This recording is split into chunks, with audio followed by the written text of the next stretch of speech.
VHS Files contains spoilers, adult content, and harsh language. Listener discretion is advised. It's showtime. It's showtime. Welcome to the VHS Files Podcast with Jenny Lou, So what do you want to do tonight? Jason, What about pizza and movie night? Eric, I want to rent a movie. and Josh.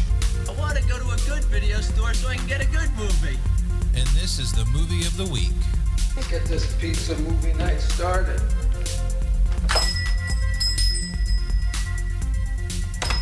Welcome back to the VHS Files Podcast, where I can't talk and everybody laughs at me. I mispronounce names. And words. Use them in very non-grammar purposes or whatever. See, I'm gone stupid today. Josh, you've infected me.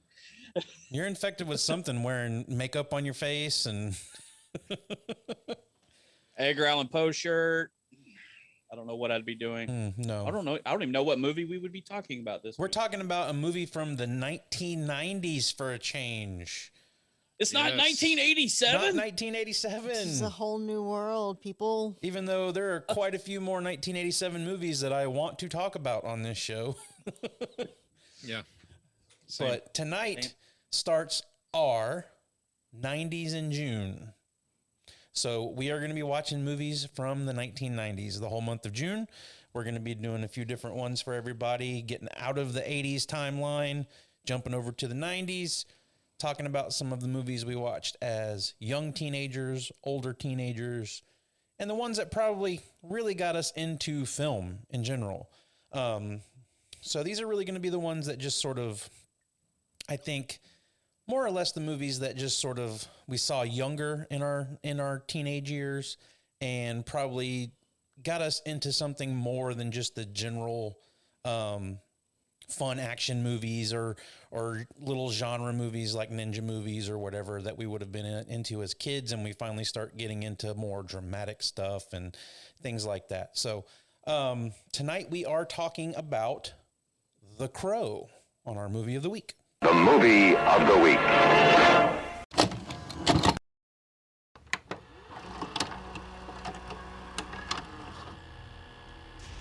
People once believed that when someone dies, a crow carries their soul to the land of the dead.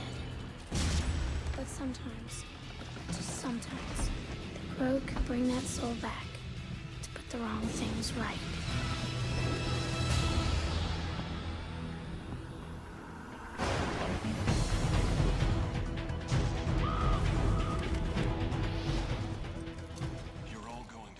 And The Crow was directed by Alex Proyas.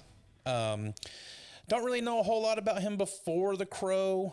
Previous work was Spirits of the Air and Gremlins of the Cloud, or Clouds. I have not seen either one of those movies.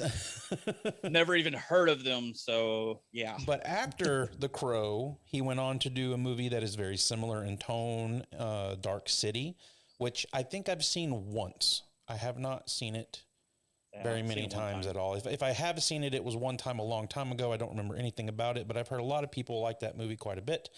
Other than Dark City, Garage Days, never seen that. I, Robot with Will Smith, Knowing with Nick Cage, and most recently Gods of Egypt. Don't remember. Wow. I didn't see that one. Wow. I watched it. It's got Gerard Butler in it. It bombed bad. I'm not a big Gerard Butler fan, so I think I may skip that one altogether. Well, The Crow released May 13th, 1994, with a budget of $23 million. Who did their homework for the box office? You know, the only person that does it is you and I, dude. That's it. Eric doesn't do anything. He sits at home and, plays video games and takes naps and then he says, I'm so busy. I'm swamped at work because I've slept and played video games all day. So I got to cram 8 hours of work into 2 hours. I'm almost done with Call of Duty. Wow. This is abusive. It's abusive. That's what, hey, we abuse the ones we love, right? Verbally, not physically, like Bob and La Bamba. We don't do that. But 94 million, Josh. 94 million. That's pretty damn good. Not too shabby. Not too shabby. Too shabby. The Crow was based on a comic book by James O'Barr, and at this time would join the rankings of other comic book adaptation movies like Batman, Batman Returns. I think Batman Forever might have been out at this point. It might have been shortly after this. Also some smaller ones like Darkman, Sam Raimi's Darkman, and The Mask with Jim Carrey. But Eric, you no longer have to take us back to 1987. Tell us what was happening in 1994. We're sending you back in time. Whoa, this is heavy. Well, Josh, in 1994, the Tonya Harding-Nancy Kerrigan figure skating scandal consumed the airwaves after associates of Harding attacked Kerrigan, knocking her out of competition. You guys know the hardest foot to buy a figure skate for? A broken one? A square foot.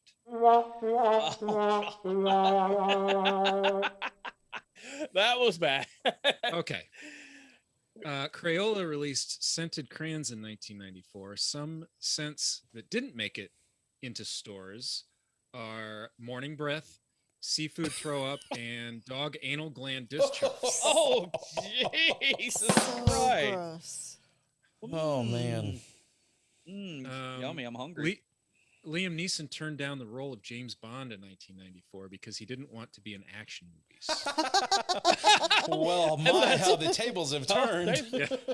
I think Liam Neeson puts out an action movie every 6 weeks, straight to DVD, Blu-ray, whatever. Do you guys know how Liam Neeson makes such good pancakes? No, Eric, tell us. Yes. Well, he has a very particular set of skillets.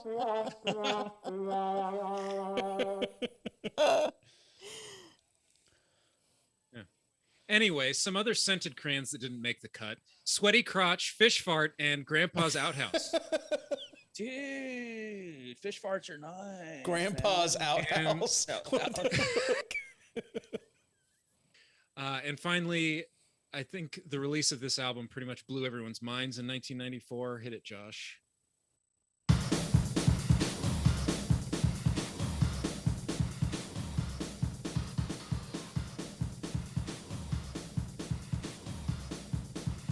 Man, Nine Inch Nails is headlining Rockville this year. I so want to go, but I don't like festivals. That'll get you fired up. Oh, yeah. That song. Yeah. That song that we all just listened to. So, Enjoyed that. I still prefer Head Like a Hole. That's going to be my favorite. Oh, man. Well, that was a different year. So I know. It's not 1994.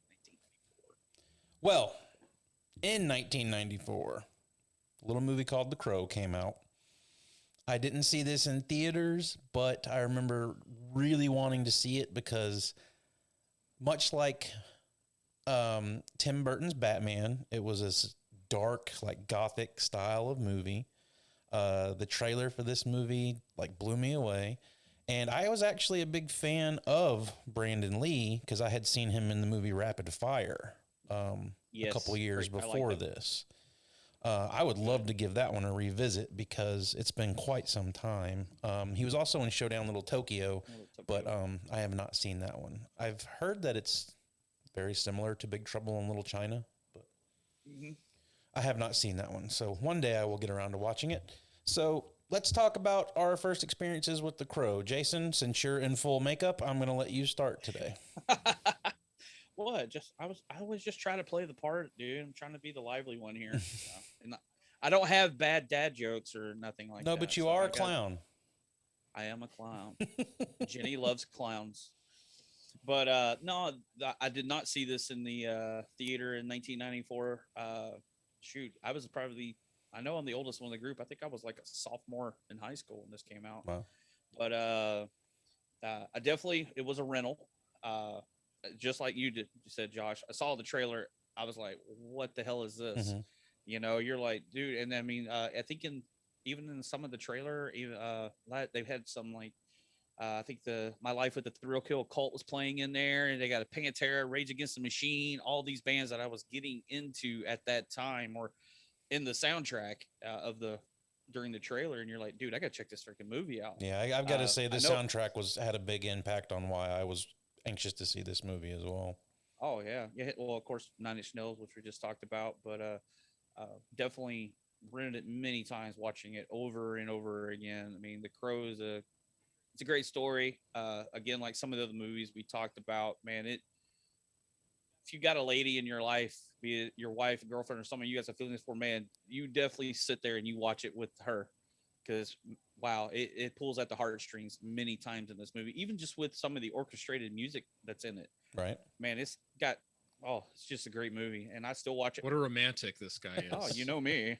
I'm romantical. Well, he had lots of good things to say about curling up with his girlfriend and Dirty Dancing, too. I'm starting to think Jason's a romantic at heart.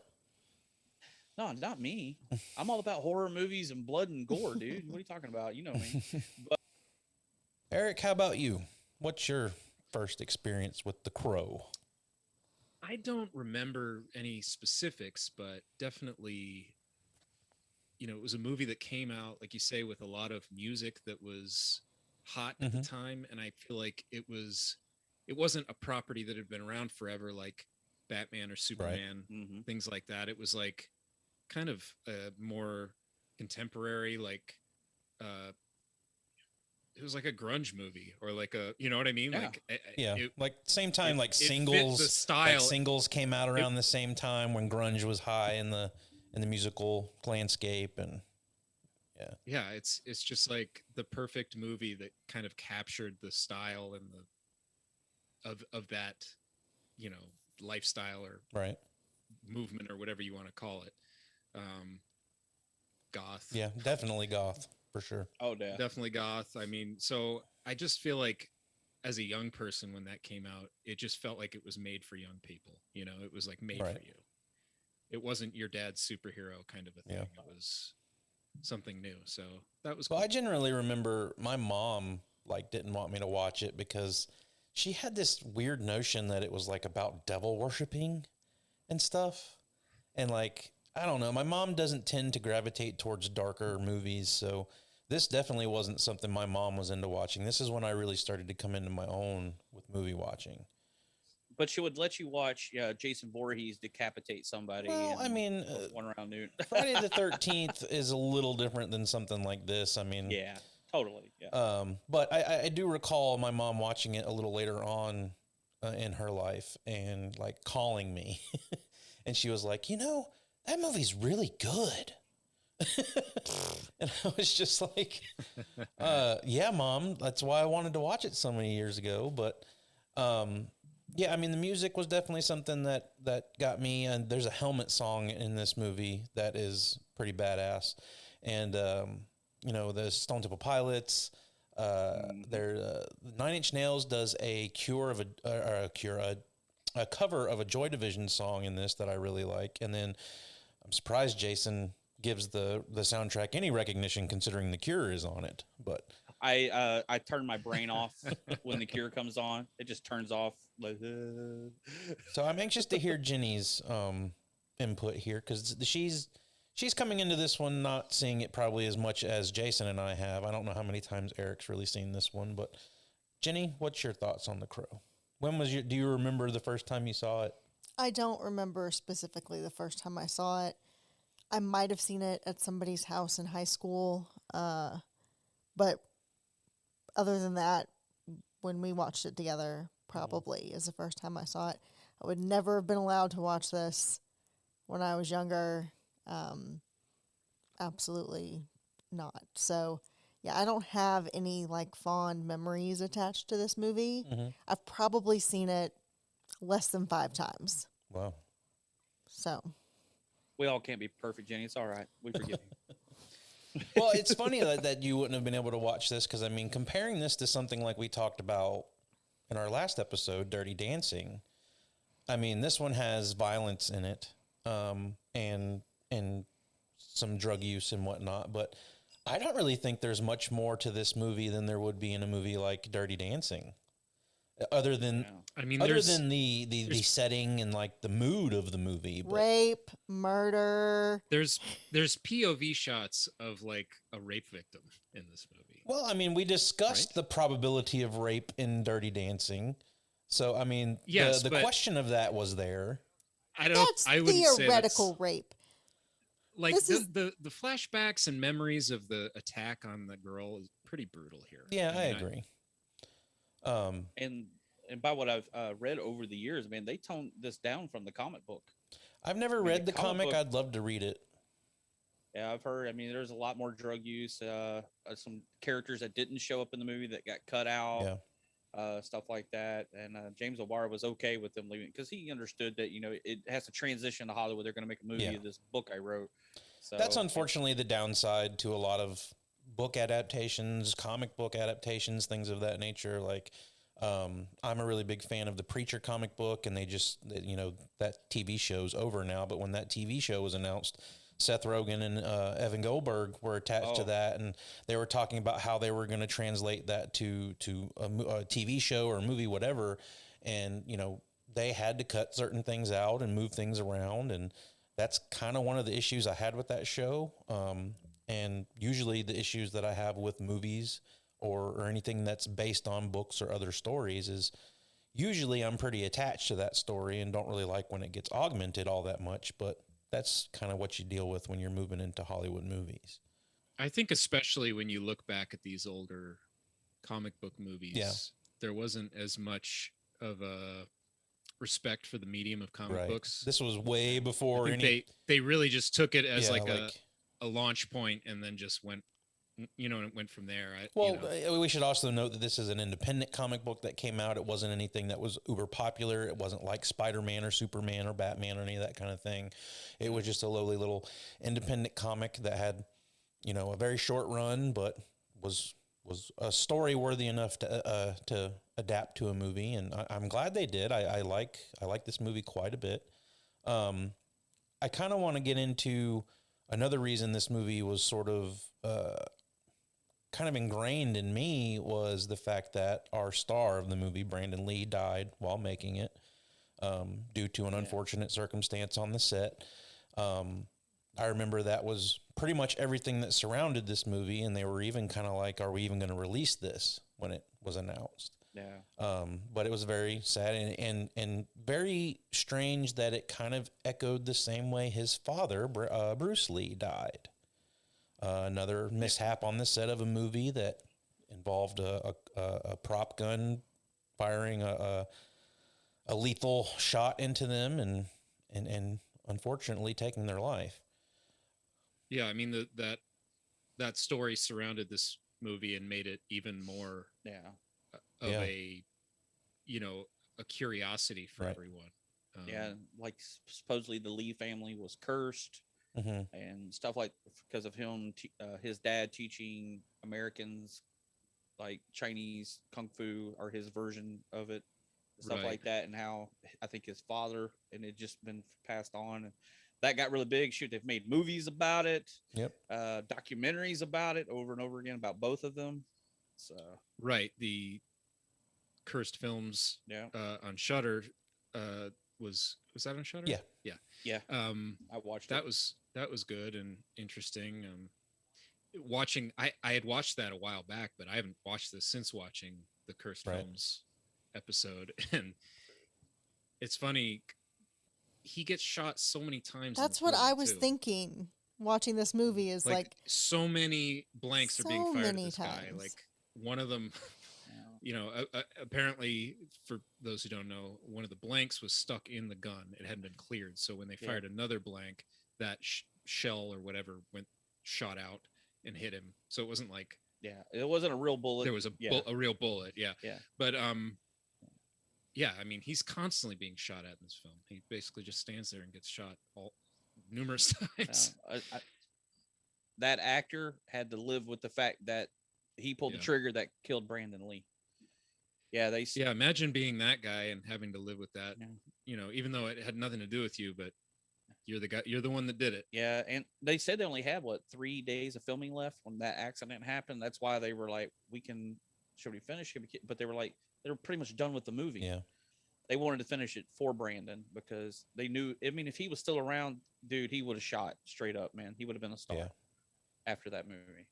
And it does suck he's not here. And that was another thing that was kind of odd about this movie to me is it's not just your straight up kung fu action movie. There's a lot more going on in that. And what I had seen him in previously was more of an action movie where he was displaying his martial arts skills and all of that stuff. And he had opportunity to do some of that in this, but it wasn't solely what this movie was based around. There was a lot more going on in it. It was just basically just straight up street fighting. Yeah. What he was mostly doing. He wasn't doing the stuff that his dad taught him or being the son of Bruce Lee. He was just like, if you were in a street fight fighting somebody hand to hand, it wasn't him doing roundhouse kicks, backwards flips, or nothing like that. Right. So, Yeah. Do you think there's another timeline where he survives and he is the star of The Matrix instead of Keanu? ooh. Dude, I man, now you got my mind going here, dude. And Keanu never hit it big, so he ended up making like Wow. all Keanu's movies are just replaced. Brandon Lee is John Wick.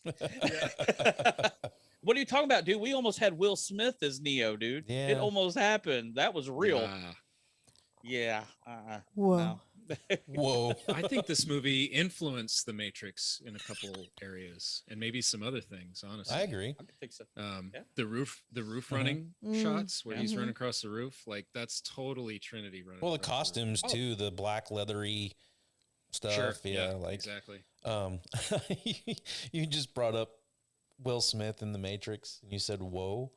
I'm thinking if Will Smith was Neo in The Matrix, he would have been like, damn. Damn. We wouldn't have had our famous whoa. I kind of want to go over like how we feel about the way this movie kind of how it kind of encloses on this voiceover from Sarah. I find this to be a little cheesy nowadays. Maybe it was a thing they did back in the 90s, and I remember this voiceover being a big thing about introducing your movie. But I mean, what do you guys think about the way this movie opens up and how she sort of introduces us into the story and how we sort of start moving along? Anybody can start with this one. Well, I personally like it because she's telling the whole story of how the crow works. Mm-hmm. Because, I mean, we're going from here of her doing the voiceover, the city's on fire. It's Devil's Night, October 30th. And I mean, because we're Purge night. Yeah, basically. I mean, because we're basically starting. I mean, without her telling, we're walking into Eric already being dead, thrown out the window, and Shelley hanging on by a thread. Mm-hmm. So she establishes the lore or how it works. That way, it's almost like the beginning of Lord of the Rings or something, where you have that little animated sequence and they get you caught up on everything. Yeah. And they're like, okay, here we go. Yeah, because basically, if she doesn't do that, dude, you're thrown right into a movie, and then you're like, okay, so these people are dead. And then, I mean, there's not too much further into this movie. We keep seeing this crow flying around, and like, all right, we know the movie's called a crow, even though that's not a crow, it's actually a raven. But they use ravens in the movies; they're not crows. But I mean, without that little bit. I mean, it only takes a few seconds for her to do that. It isn't like long and drawn out. Yeah. But at least it kind of gives you, hey, this is what you're about to expect of how this works. The main reason I bring it up is because Sarah, while she is a character in our movie and is part of what's happening here, she doesn't really she's just kind of an onlooker and doesn't I just find it weird that they would choose her to give us this. Who would you? I don't think the tone is right at all. For her? Yeah. To have her in it, because it's just too childlike. I would have the girl. Yeah, I would have Sarah. Her Shelley. I knew it was another S. I would have her do it.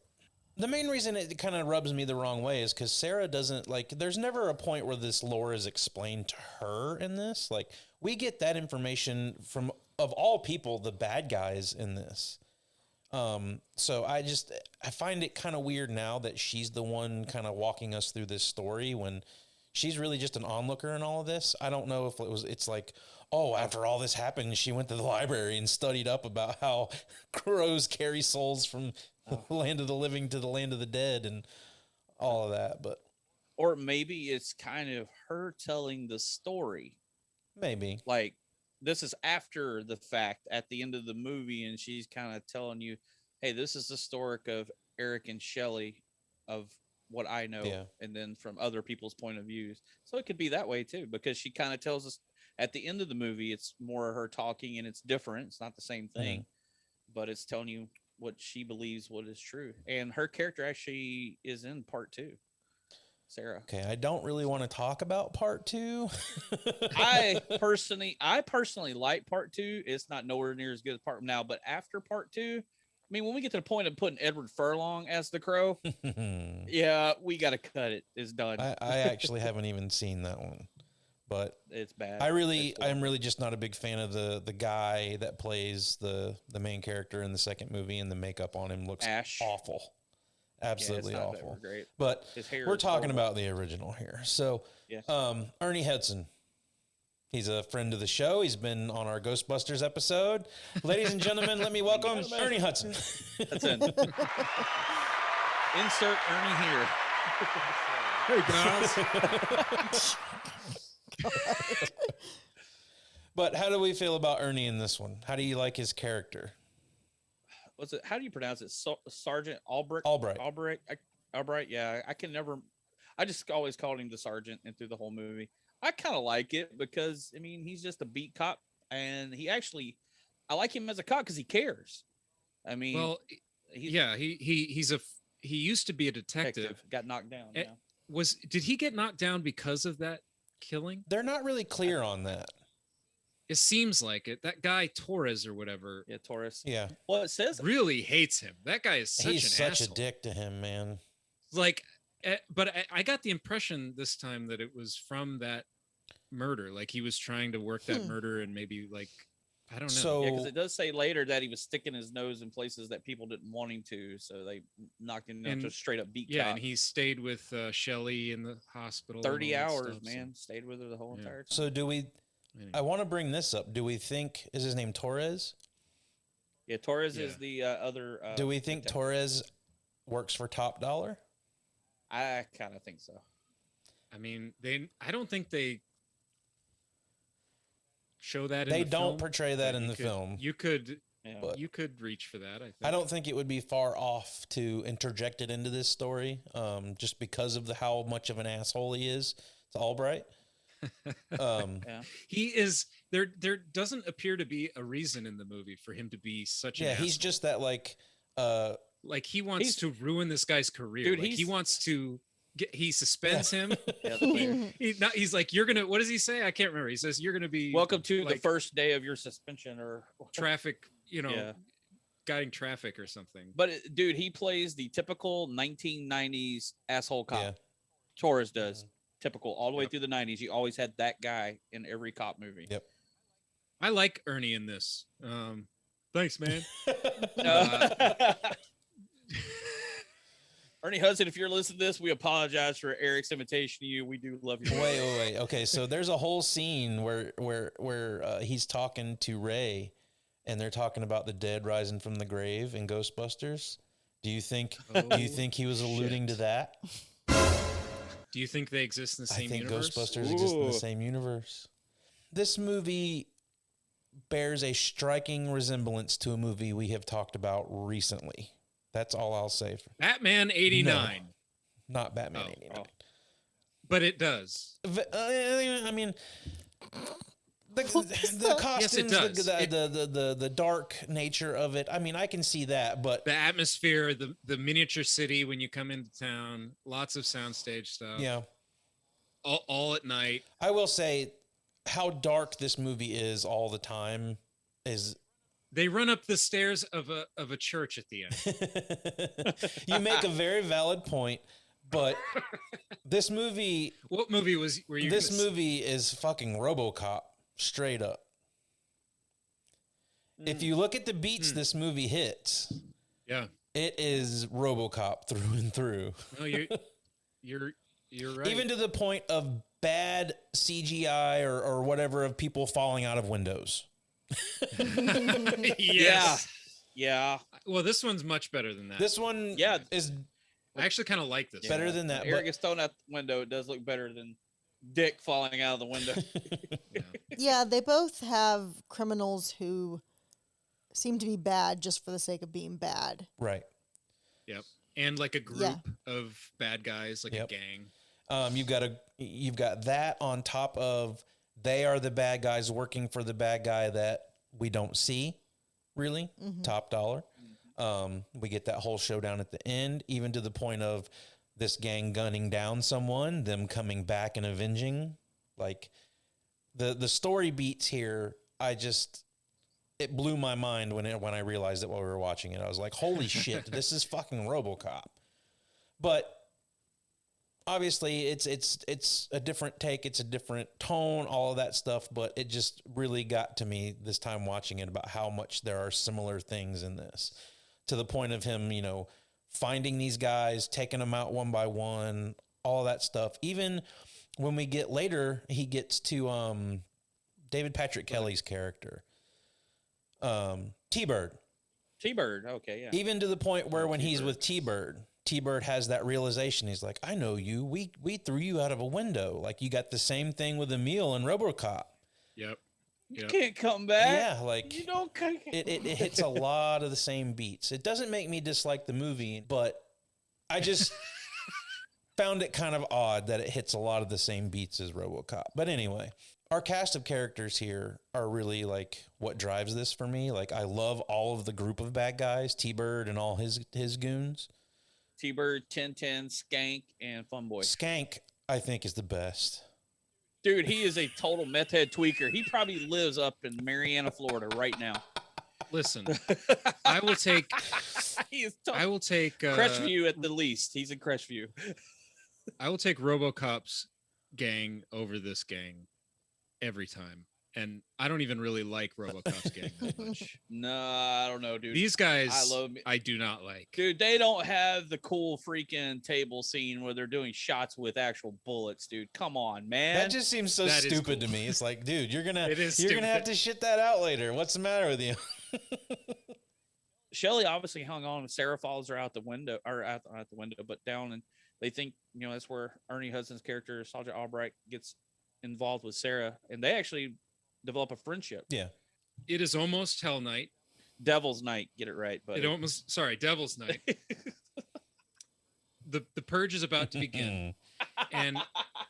and Ernie and Sarah are eating a hot dog on the corner. Yeah, you would think if they know that they go home, man. Tell this girl to get to her apartment and get off the streets, man. This is not a time to be having a hot dog. Dude, what are you talking about? Dude, she grew up in downtown, dude. She's like straight out of Compton, dude. She knows it's going to happen. I ain't scared. She's got an AK on the bottom of that skateboard. Shit. She's got this shit. You may be right, but he should have looked out for her. Also, another parallel to RoboCop, this movie takes place in Detroit.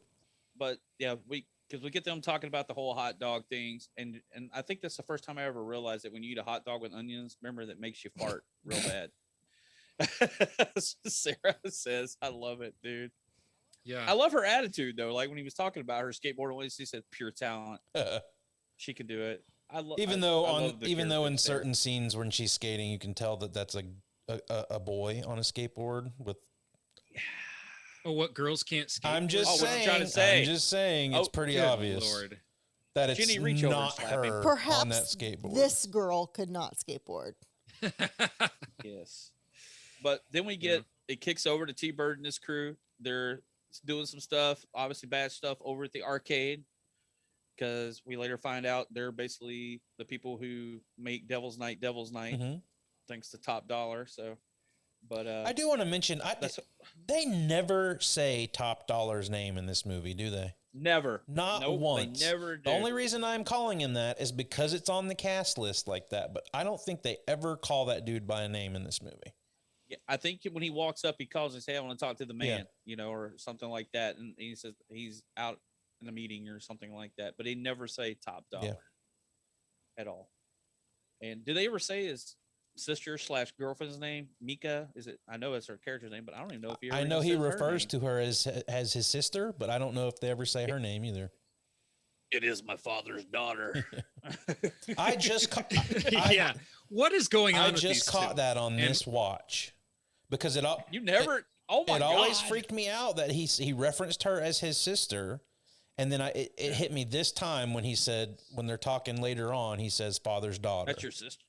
Yeah, this is my father's daughter. But even with that accent he has, dude, he could be from freaking Southern Alabama too, with their hanging out in Marianna with Skank doing meth, So I don't know about that either. Because he's got. Are they doing like dark arts Yeah. here? They're doing like witchcraft. Yeah, because she likes to do the eyes. The eyeball. Yeah. Yeah, the eyeballs are really creepy. And She has such her beautiful eyes. makeup is so 90s. Like that like super outline of her lips that's just like Yeah. way outside her lip outside zone. the real lips is very prominent here. It's not a good look. But yeah, right after this, you get the boom. Sergeant takes off, checks it out, and as all this is going on, Eric's coming out of the ground. I actually really like that shot where it's his point of view of the coffin, or the top of the coffin going straight up. I think that's a really cool shot. The whole him rising from the grave thing is awesome. Yeah, they even got. It looks great. Yeah, they even got the suit right because when you're buried, they do the whole open back suit. When you're buried and Right. stuff prep for a funeral. Do they not put they nailed shoes that. on you though? Because he's barefoot, right? I get Probably not. No, It's a waste of shoes. I mean they generally only show you generally from the waist up. So So Now why I'm are they all imagining naked? No pants either. are you Winnie the Pooh in it? Can I just say for the record, please bury me in pants. Nobody's gonna bury me, so When Jenny's gone, I don't wanna be we're gonna buried make in sure any- she's dead and just burn her. yeah. Yeah, same here. I You don't want to red know hot what we're chili talking peppers about. it? No, just a sock. Oh no. Yeah, I mean, Eric comes out of the ground. I love that, the whole screaming thing as he's coming out of the ground. But I even put in my notes, and I think I've never thought about it in this, but since we talk about things in this movie, he's been in the ground for a year. Man, does he look great. No decomposed. For being in the no, ground. no maggots or Dude. anything. Well, keep in mind, Six pack, has- everything. he has that. Yeah, he's healing got the factor. Yeah, he does. magic. But that's So he might as well he could have been all decomposed, but he just healed up Yeah. before he. yeah, pushed his I way think out. that would have been cool. Maybe the CGI wasn't good enough back then, but that would have been kind of cool of him coming out of the ground, and as he's coming out, like his hand is going from, decomposed to real modern, like he's healed. like Jason. Yeah, that would have been Like actually when kind of Jason cool. That comes would've out been of pretty the cool. Like grave. Yeah, like Grows his meat coming up, back on. yeah, the meat comes back on the bones and all that. That would have been actually pretty cool. Maybe I need to remake this movie. Josh, give me some backers. We got it would this. be like Frank coming back to life in Hellraiser. It would just be really gross and Oh yeah. Oh, that would have been really Yeah. neat. But But I like that he recognizes the crow, kind of like leading him through the city, really leads him to where he can find shoes and all that stuff. shoes. Back to the apartment. Putting together the suit, Yep. man. I like that. I like that sequence. Oh, here's some boots. Here's this. Here's Also, that. the cat. You The know. cat. The cat Here- would not here's still. here's 5 rolls of electrical yeah, tape. electrical tape. The cat. Would the cat really still be hanging out after a year? Like, don't you think Sarah would have at least taken the cat when all this happened? If there's enough like mice and stuff around, that cat might be there. Remember, but it would not be that white. Yeah, it's an abandoned building. True. So, dude, if it's the only cat in the building, dude, it's going to be eating mice like crazy. It's got a smorgasbord of freaking little critters running around. I always. So, It would be all Yeah, matted and for- gross. yeah, he for would have been sure. kind of dirty, though. It rains Yes, all the time. literally all the time. I mean, it can't rain all the time. Despite what Eric says. But it can't rain all No, the time. there's a couple little shots of can. sunlight that come through in this movie. Just a couple. Okay. Yeah, there's like a sunrise or a sunset too. But when he gets back to the apartment, he picks up Gabriel, and it's kind of cool. I always wondered that when he's holding Gabriel, when he's having the flashbacks, is he seeing it? Because he says he sees it through other people's eyes, their memories. Is that him, like Gabriel, what he saw when everything was going on, when T-Bird and all them were busting in the I apartment? don't know, Were because you seeing know it? that cat saw them fucking at some point, and he didn't see anything like that. Yeah. Well, maybe I got the impression it was his memory that was triggered. You but know, I maybe it thought wasn't. that too, but he's also seeing memories that he wasn't a part of. Was it? Yeah, he wasn't there when they busted okay. in the apartment. That's what I'm saying. Is like that's what Right, is maybe he it was seeing the it through cat. Gabriel's memories? And that's Maybe he when is. Because he saw it through the sergeants when he touches him later. He sees everything that Yeah. happened He's warging. to Shelley. Yep, Borging. There you go. Yeah, he's warging for sure. He's Brandon Stark. He's the three-eyed raven. We could totally do the remake of this movie and change a few things up and tie it into Game of Thrones, and that is a good way to get information to our main character, is for him to be able to touch things and actually see things that he wasn't able to see. So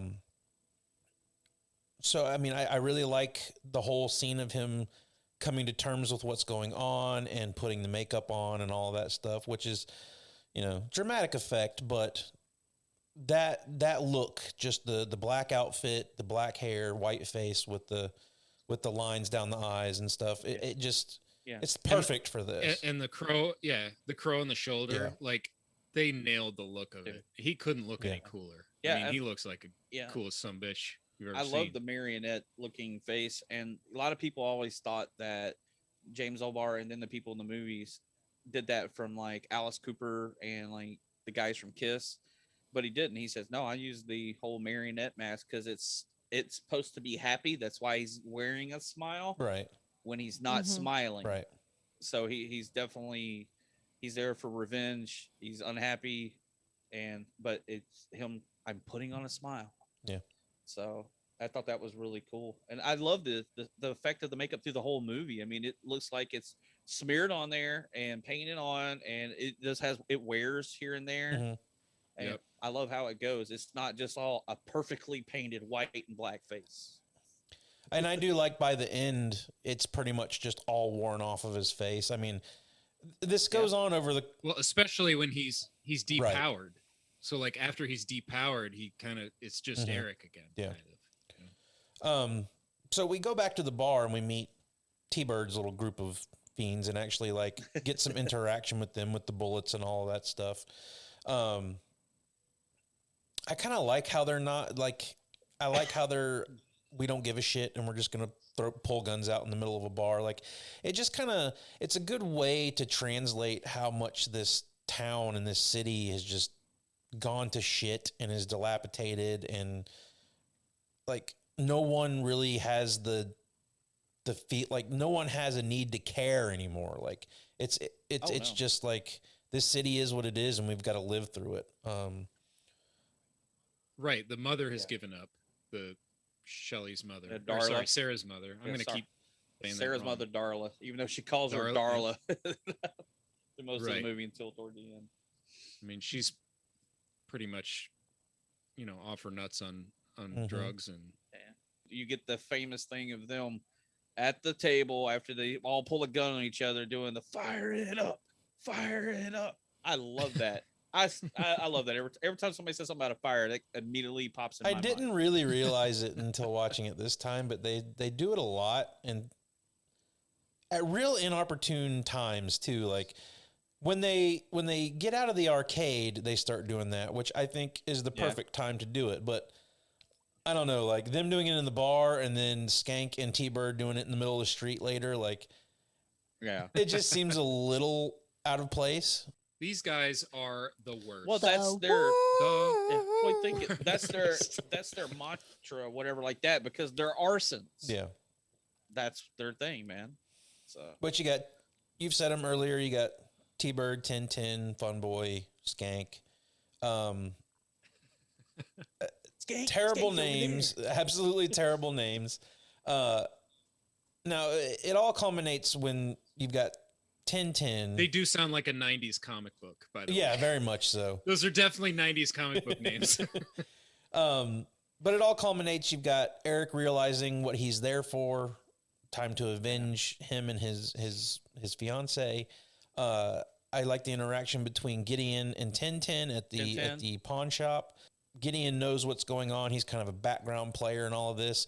It also goes to show just how deeply inseated these people in this city are to what's going on around them with Top Dollar, and just the seediness of this city, and how much it's all just, bad stuff going on everywhere. The pawn shop is full of things that were stolen off of people that have been robbed or killed or whatever. Tintin, I mean, I like when he gives the purse to Gideon and he's like, is that dried blood on there? Like, they know exactly where all this shit's coming from.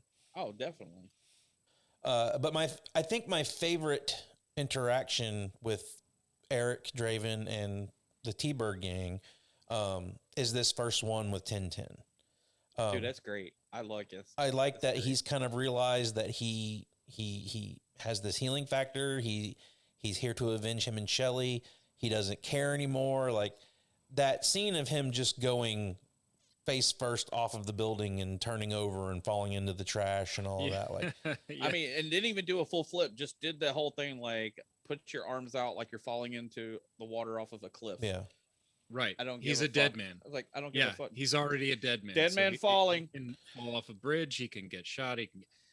Yeah, that's all real fun. I mean, he's basically a zombie. Right? And I mean, if you realize, like, if you really pay attention to every time he gets hurt in this, like, it's almost like he does feel the slightest hint of pain, but he's always laughing it off afterwards. You know, here he falls, I don't know how many stories and lands in this bag of trash and starts laughing. Part of it is probably to be, intimidating, but we'll talk about it as we get through him. But here he just starts laughing as he falls into this bag of trash. And I like that he just walks up on Tintin with no words, no nothing, just that face. And this whole fight between them is awesome. I love it. The head tilted down. Yeah. Walking toward you. He's like the Terminator. Oh yeah. Just there's my target. I'm doing this. I talking about like the laughing and the smirking and stuff like that Brandon Lee brings to the performances.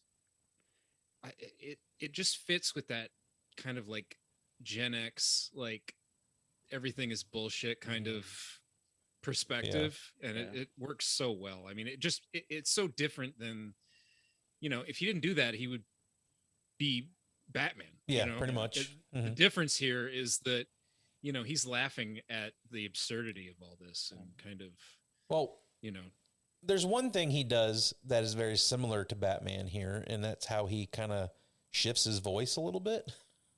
Yeah, a little bit. That first conversation he has with Tintin, like this is when we really first hear him speak after he's come back. And I forget what the dialogue is he has with Tintin here, but it's like a man and a woman in love a year ago. Like he really over enunciates. Yeah. And like, he like, talks listen. with a real deep voice. Like you could tell it's not Brandon Lee's real voice. He's just dialing up the energy, man. Yeah, dude. It's his first kill, dude. He just come out of the ground, dude. He's pumping. He hasn't spoken in a year. Yeah. I'm sure you'll remember. It's almost like Tom Hardy's Bane. I'm sure you'll remember. But dude, I like this whole thing. I mean, even when freaking Tintin's punching him, I love that smile, and he turns around with his face like this, with the teeth showing. He's like, "That's all you got." But dude, I mean, that, and when he's punching him and he's yelling at Tintin, "Murderer!" Murderer! Dude, it's like building up, and then Tintin finally walks away. He's like, "Fuck this, dude! I'm about to throw some knives at your ass." I love how all of these bad guys deny it too. Like every time he steps up to one of them, they always deny, or like they're cowards. Or maybe it's not even denial. It's just like they are so just dead to the fact that they've murdered and done these heinous things to people. Like they don't care. They don't, they probably don't remember doing this. They did, because when he says that, he says, "Yeah, Shelley, we shagged her ass," or something like. He does say that, right. But is he just saying it just to be like, "Yeah, whatever," Right. But yeah, I love this exchange when he's walking away. He says, "Let me introduce you to some friends of mine." I like that he says, "And we never miss," and he never hits Brandon Lee once with them. Like, yeah, try harder as he swats him away.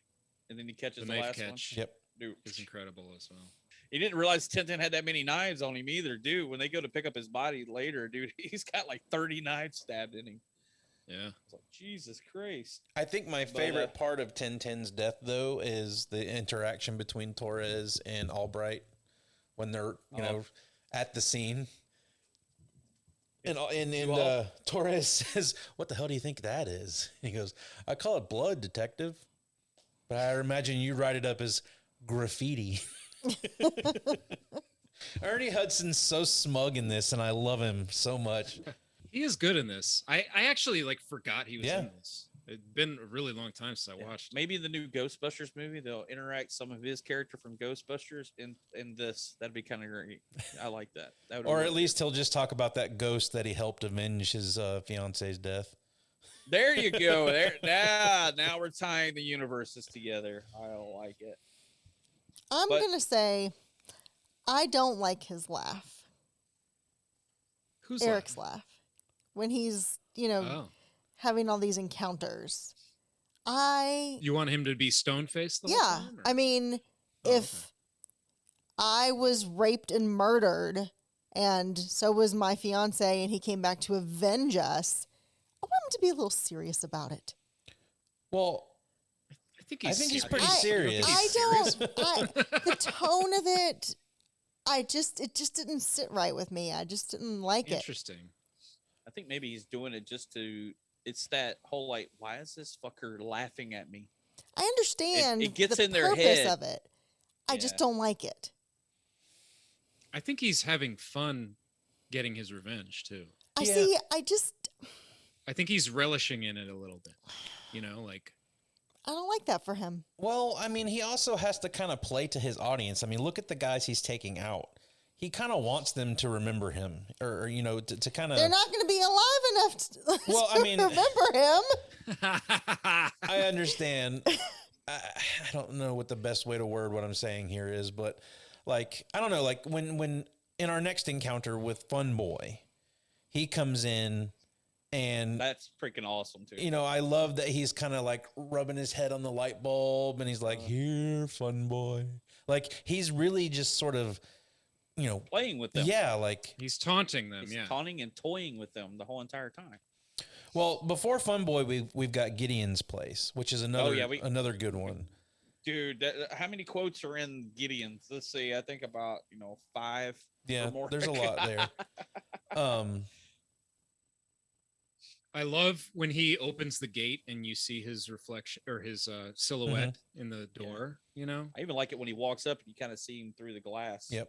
There's some great shots in this movie of just his I think face. this is one of the best scenes in the movie. It's pretty good. Dude. It is definitely. And then I think my favorite part is when he initially comes in and Gideon I think he's swinging a baseball bat at him and he jumps up and hangs on something up above. And when Gideon swings around and he's not there, and Eric just goes, Mr. Gideon, you're not paying attention. I love that. And he hits Gideon in the head with his own baseball bat. Like it's a great little shot. But yeah, I mean, I love all of this with finding the rings, and he's just tearing up this pawn shop. I love the idea of a bunch of rings that represent a bunch of killed people, and as he's throwing them at him, with that. Oh, I like it when he's going through and he's like, nope, and then he touches it and he's just like, oh. And he knows. I also like the modest ring. It's a very modest ring because they. Have you seen where they live? Weren't rich or anything? Yeah, but Dude, I mean, and he's a musician. It would be easy to just put some awesome. Well, nowadays it would be, but that's exactly what I was going to say. In the remake of The Crow, they'd have a giant diamond engagement ring or something like that, or even just a middle of the road, diamond ring. But this thing is like very modest, very simplistic. Yeah, I mean, it's funny that he just carries a guitar around for a while. Yeah, I mean that's while he's killing. Never know where you're gonna need to riff. Dude. That's one thing I thought it was cool as hell as a kid when I first saw this movie, but now watching it, I'm like, it's kind of cheesy that he just carries a guitar. Yeah, it's around. like one cool thing too many. Like you've already got the whole get up, the makeup, you got a bird on your shoulder, then you add an overcoat, then you add a guitar on top of that. I mean, holy mackerel. Right. We are throwing everything at the wall. And I can tell you this, like I said, I was in high school at this point.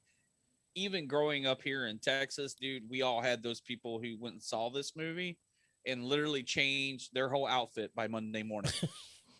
Because they're like, dude, they are now the Crow. They are Eric Draven walking around. They all went from just wearing, like a Metallica t-shirts and blue jeans. They come back to school Monday morning, black pants, black stretchy shirt, some electrical tape wrapped around their hands, you know, and I'm like, dude, I love this movie and I'm a metalhead too. And I like goth and all that, but dude, that's taking it too far. Literally, it was 2 days since you've seen this movie. This is coming from the guy who's wearing crow makeup as we speak. Yes, I am wearing crow makeup. I love this whole thing when he's sitting there talking to him and he's pouring the gas all over the counter. Why the fuck does he have this much gas in this pawn shop? Like, can you explain this to me? He sells generators. He's got a generator. He sells generators and chainsaws. But dude, it's There you devil's night, man. Come on. Power's gonna go out and you gotta have purge night. I've been in lots of That's the answer. I've been in lots of pawn shops that sell lots of equipment that's powered by gas, and I've never seen just random gas cans sitting around in a pawn shop. But he was in the back, and he probably picked him up in the back where they have when somebody brings in a generator, they gotta test to make sure it works before they take it in. Gotta have gas. Okay. I'm gonna figure out a reason for there to be a gas can. I think that's fine. That's not Like there is a big like 55-gallon drum of something in this place. Like that's a little overkill. I don't know, but I love it and he blows it up. That's another quote when he goes to leave. Yeah, dude, he's like, "Is that gasoline I smell?" Yep. After he drops the rings into the shotgun. That's one of my favorite shots in this movie is when he turns and shoots the shotgun towards the door and you see the rings go at the camera. Oh, yeah. I love that shot. Yeah. That's a great shot. I read something they were talking about that shot. It's one of the director's like favorite shots of the movie. Mm-hmm. It's just that one. But I do when that building blows up and this is where All Right and Eric have their first run in together. Yeah. Yeah, I like that. It's again another quote. Dude, there's too many quotes in this movie. We're going to have an hour quote session in this thing. So, well, before we get to quotes, let's talk about some of the cast. Almost Famous. I know that, dude. I don't know them. I know her. Haven't you ever heard of that guy? What's his name? That guy who was in that movie that was out last year. I'm sort of famous for being almost famous. Okay. Well, I mean, unfortunately, Mr. Brandon Lee was not in anything after this, so he's kind of almost famous. But no, I don't think so, Josh. all right, who you got, Eric? Lay it on us, dude. I'll go with Lawrence Mason. Tintin. Tintin. You know, he's been in lots of things. Hackers comes to mind. Yep. But Lincoln Lawyer, Public Enemies, Prison Break TV show, lots of television, The Shield. I think I got one better. Who is it? I'm going David Patrick Kelly. Dude, he was in The Warriors, man. Warriors come out Warriors. to play. Hey, remember, he was Commando. Remember, this is my bad arm. Yeah, he's the one that gets dropped off the cliff. He's Sully. Yep. He was in John Wick. He's the leader of the guys that show up to clean the house. He's in Twin Peaks. 48 Hours. Yeah, that is a better one. Yeah, I think I concede. Yeah, I would go with that one or Tony Todd. Candyman himself. The Candyman, dude. And he's between the Final Destination movies, dude, he was in the remake of Night of the Living Dead. I always forget that he's in this. He's got a very small and I think you really have to be paying attention to notice that it's Tony Todd.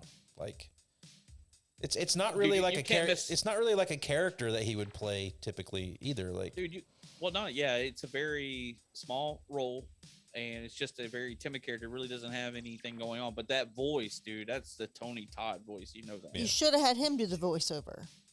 I don't know. There you go. And, he's dead by the end of this, so it doesn't matter. It's a That's better fine. voice. You can come back. That's the two I'm going to go with, other than Michael Wincott, the one that plays Top Dollar. Yeah, I had that as well. he's been in a lot of stuff, but I think he's just a recognizable guy. He's so recognizable. Yeah. Which is, I think, why he's good. He's a good choice for the. I just, besides this, I remember him playing the Sheriff of Nottingham's cousin in Robin Hood, Prince of Thieves. Why a spoon, cousin? Yes. Well, at least I didn't use a spoon. His face, I don't like to look at it. It's not a good one. Dude, in this movie, I hate to look at that freaking wig. Yeah. That little It is horrible. He's got these like wings that just come off right there in the front of his head that look awful. Dude, and not only that, it's perfect. Yeah. It is just like perfect hair. It's a combination of his face and his voice. He's got a very unique voice as well. Dude, but that's what I'm saying. In this movie, when he's talking at the table later, dude, it is a like Southern accent he is rolling hard. Yep. So that's why I said, dude, him and Skank could be related. So Lower Alabama, some stuff right there. I don't know. Jenny, did you have anybody for almost All these famous? places you're naming are right about where I live. Exactly, because we all used to live there. I think I don't notice. What you got, Jenny? No, nothing. Nobody? I've got one. It was Joe Polito, who plays Gideon. Yeah, he's been in He's a character actor who's been quite a few things. Oh, yeah, that's a great one. The only reason Josh picked him is because he's in the Big Lebowski. That's right. That's the DeVito. only reason. So and Miller's Cross. He's in a lot of Coen Brothers movies. yeah, he was in Yeah, Highlander. I'm trying to too. find. He was in Highlander. Let's not talk about Highlander. Hey, they're remaking it. Henry Cavill is going to play Highlander. That's way too close to The Witcher. what's that? Yeah, The Witcher. Yeah, to me. Yeah. I think that's why they I mean, cast he's him. a long-haired dude with a sword. He's gonna look exactly like The Witcher. He's going to rock a Scottish accent too. I saw a sticker on a car. It was on a Toyota Highlander, and right below the Highlander emblem, it had a bunch of bodies with no heads, Headless. and one guy with a sword. Sword. I love it. I thought that That's was awesome. pretty clever, even though I'm not a very big Highlander fan. So who are we conceding is the winner of Almost Famous this week? I would say John Polito or David Patrick what's the Kelly. one you? Yeah, or David Patrick Kelly. Warriors. I like everybody we've mentioned. I think they're all pretty good candidates for Almost Famous. What's funny is the most famous person in here is Ernie Hudson. Yeah, I think so. He's the most famous person in this movie. Yeah. So well, Is Brandon Lee still more famous than Ernie Hudson? I think he is, even though he passed away back then. I don't know. Yeah, it's it's just kind of a weird. well, it's the fact. Well, he's more famous for two reasons. One, this movie became uber big because he died, and the fact that he died making it, and he is the son of Bruce Lee, Right. Who That's died what makes making a him more- movie. who died. Yeah. So therefore, that's why he's more famous. Yeah, I understand. But yeah, Do you- I'm still gonna go with what's his name. David Patrick Kelly is my Almost Famous winner. Yeah, I mean there are a lot of good character actors in this one. So do we have any recast for The Crow? Dude, I hated to do this because I don't think anybody else can do this as good as Brandon Lee. Well, and I know I kind of wanted to talk a little bit about. I mean, there's been so much talk about remaking The Crow. yeah, and they've already had two actors or three tied to it, and then shut it down. Yeah, and I think this would be a fun conversation about, you know, if we are remaking this, who could we cast? But like, I know there was a lot of talk about Jason Momoa, and I do not think he's the right person for this. No, Mm-mm. he is No, too. no, he no. is too big of a stature because that's the whole thing that makes Eric what he is. He's this skinny little wiry guy, and he's kicking your ass. Yeah. Oh, well, you're not going to like my idea then. But the other people who, since Hollywood has already tried to do the recast section for us, the other people who've been tied to it were also Luke Evans, Mhm. and he was actually tied to it very tightly. Like they were in like writing script, and then they gave up. And Tom Hiddleston was. I think tied to Tom it at one Hiddleston time. would be an awesome Eric Draven. You think about Yeah, that that would be devilish smile he has when he's playing Loki, and you just that long hair, you put him in the makeup and in the black suit. Like, I think out of anybody I've heard that was attached to this remake, Tom Hiddleston would have been my favorite. Of all I'd of buy them. that for $1. Shoot, Jenny would pay $2. Yes. I also So have also been like a big proprietor of like, I think Tom Hiddleston would be a good James Bond. I thought they've mentioned that he's been in the talks for that a couple of times. I don't know, like, because James Bond, like, I have not seen but like one of the older James Bond movies, and it was a Roger Moore one. So Roger Moore was never like a. So you don't know what you're talking Well, about? I'm thinking about all the people that have been James Bond over the years, and now you've got Daniel Craig, who's kind of ripped and bringing a bigger sort of stature to that character. But I kind of always reference James Bond with a more just a ladies' man. Yeah. Yes. Like Roger Moore era, like James Bond, and I think Tom Hiddleston could pull that off. Even Sean Connery, dude. I really like that idea. I know we're getting way off. So, what's his name? Idris Elba. Mm-hmm. Yeah, I would love. I think he Bond. would make a great James Bond. Yeah. I would back that. He's getting 100%. kind of old now for it, but I think he would they have been. probably great. don't want to get. He's too old now. Yeah, I for think it, he's 'cause getting they'll too wanna old. Yeah. Make at least 3 movies with the next Bond, but I agree. He would have made a fantastic Bond. Nobody's cooler. Yeah. So who do we got for Crow recast? Well, all right. I'm just gonna stick. Eric. I'm just gonna stick with Tom Hiddleston, and that'll be mine. For Dude, Eric. you cheated. Hollywood already did that. I'm sorry. For you. God, come on. All right, Eric, rock it out. All right, I've got an Eric Draven here. What about Adam Driver? I have him on my list. He's on my list.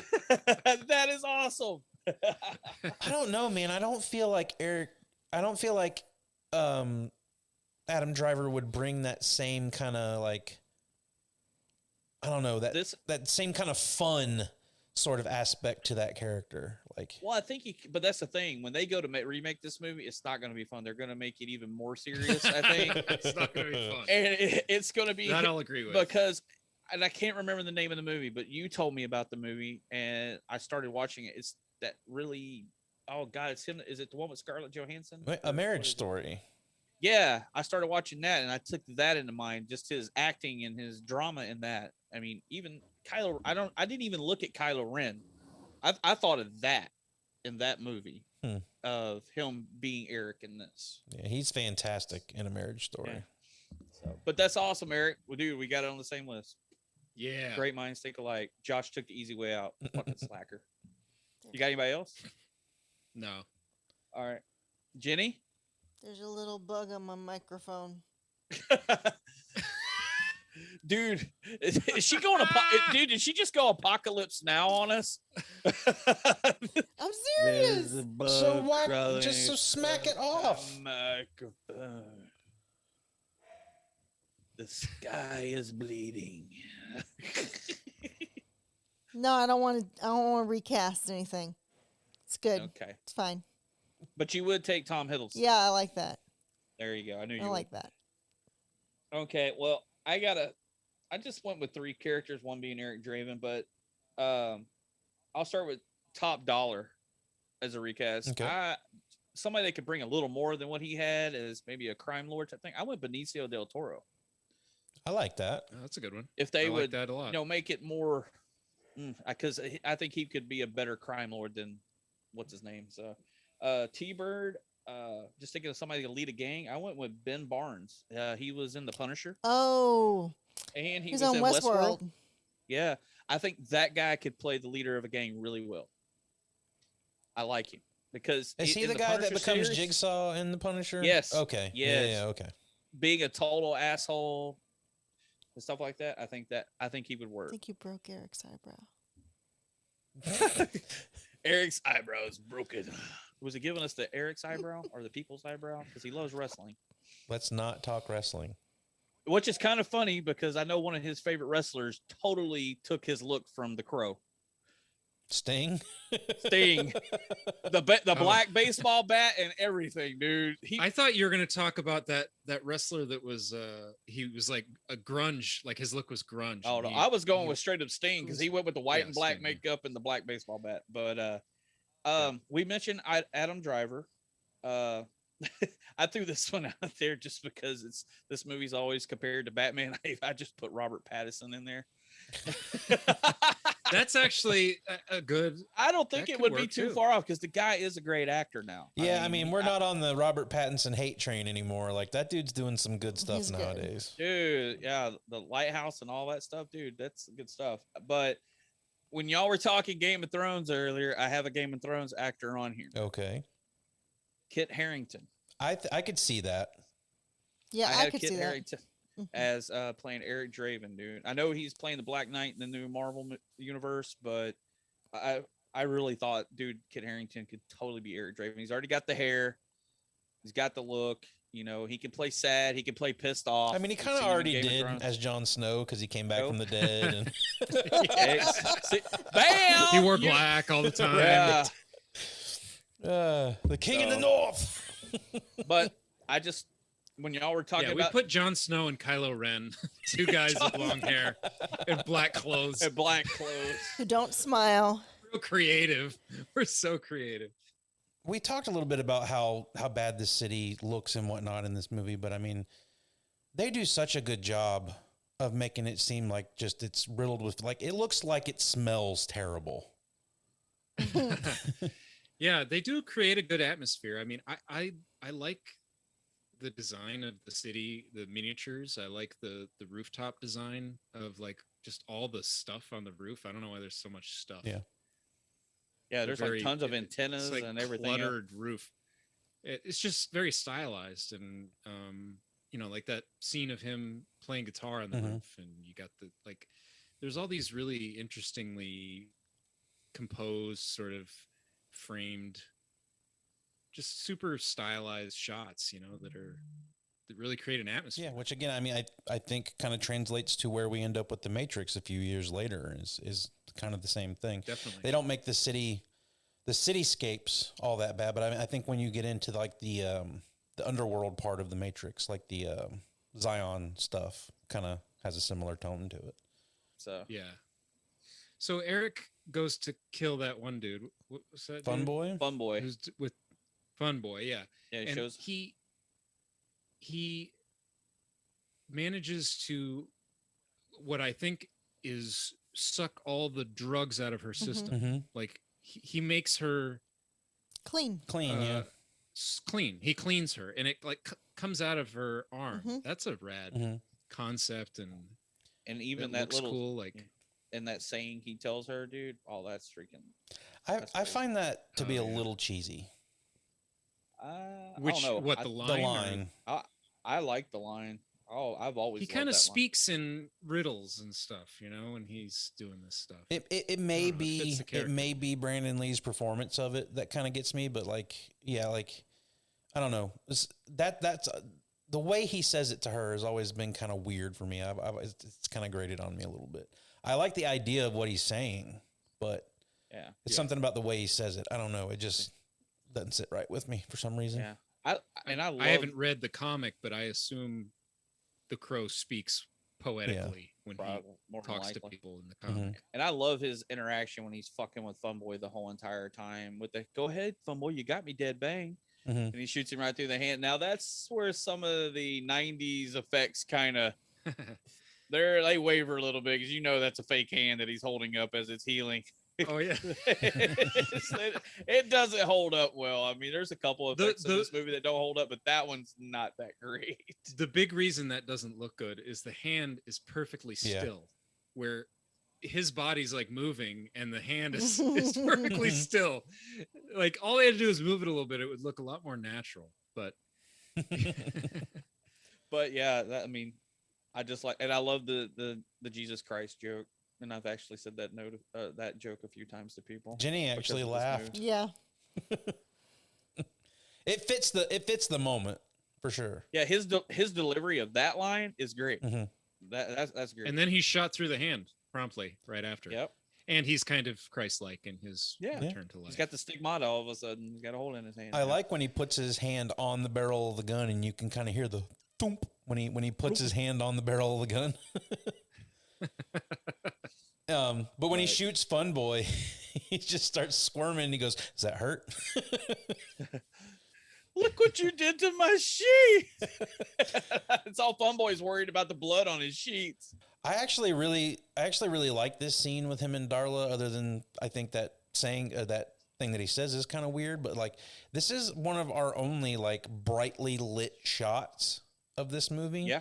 Yeah. And him like walking up to her, and he's kind of stone faced. Like, he's very intimidating at that moment when he's approaching Darla, which is weird. Like, he's not happy with her. Right. I mean, he is giving the impression that she thinks he's going to kill her. Well, Well, he But- knows that's Sarah's mom. I mean, because he obviously Right. knew who Sarah was, and before he died, and I think that's what it is. He's pissed. He's like, "You need to get your shit together." It's not too long after this, he shows up at Sergeant Albright's apartment, Yeah. and I love that Ernie Hudson's walking around in a shirt and boxers with the cop hat still on. That shit's fucking That's hilarious. I great. even liked it, and even Eric points at, "You still have your hat on." Yeah, I really like that they give Eric a little humanity in this scene when he's talking with Albright. It just kind of livens him up a little bit. Yeah, he's not being the Crow as much. Other than that, hey, are you some kind of ghost? Boo! Like that makes me chuckle every time I see it. Like that's a very good scene when he does that to him. And when he touches the sergeant, he gets all of the memories of him with Shelley, and he said you stayed with her the whole entire time. Did anybody think that this sword that Top Dollar uses to kill Gideon looks like the sword from The Princess Bride? Yes, it was that style hilt. I or had to whatever. Google it. It was very similar. I had to Google it, and it's not the same sword. I figured it was not. I thought that would have been cool if it was, though. I like it when he stabs him through he stabs him through the throat when he says, "Why don't you just die?" He says, "Give me that." He shoots him. Pow. He's like, dude, how did he not die with a freaking knife through the trachea coming out his spine? No, I mean, like it's not severed. a knife, a sword, and he pushes I mean, that fucking sword all the way through. As I said, his spinal cord is severed. Yeah. So what's funny is his brain is probably still processing what's going on. Yeah. All right. Well, this is going to lead into a lot of the scenes, so let's go ahead and do this. You're gonna need a bigger quote. Get them ready, guys. Do we need? Get them ready, Jenny. Get your quotes I'm ready. gonna let Do you y'all need- run with these. All right. Do we need the taglines for the movie? Go ahead, Jason. Give us a tagline. Let me give you a tagline. There were 3 taglines for The Crow in 1994. First one being "Believe in angels, real love is forever." Lame. And then It's not. I don't this mind one, in a world without justice, one man was chosen to protect the innocent. RoboCop. It's too long. I like this one the best because we've mentioned it a few times. It's just sweet and simple. Darker than the bat. Oh, that was. It goes, oh, I hate Man, it. everybody Ooh, in the maybe I room is like It's kind of I like the balls of it to like call out. Yeah, it's ballsy for sure. Burton's Batman. All right, who wants to start with quotes? Jason, go ahead. Dude, I'm trying to get to my list, dude. Well, I'll start. I'll start with I'll one. go. Then. No. Okay, Eric, you it's go. my turn now. You can stop talking. Okay. All right. I like when we're first introduced to Top Dollar and his sister or whatever she is, and she goes, "Is she asleep?" And he goes, "I think we broke her." Jesus, that is dark. That is darker than the bat. Yeah, a little bit. All right, who's next? All right, I've got one. No onions, okay? They make you fart big time.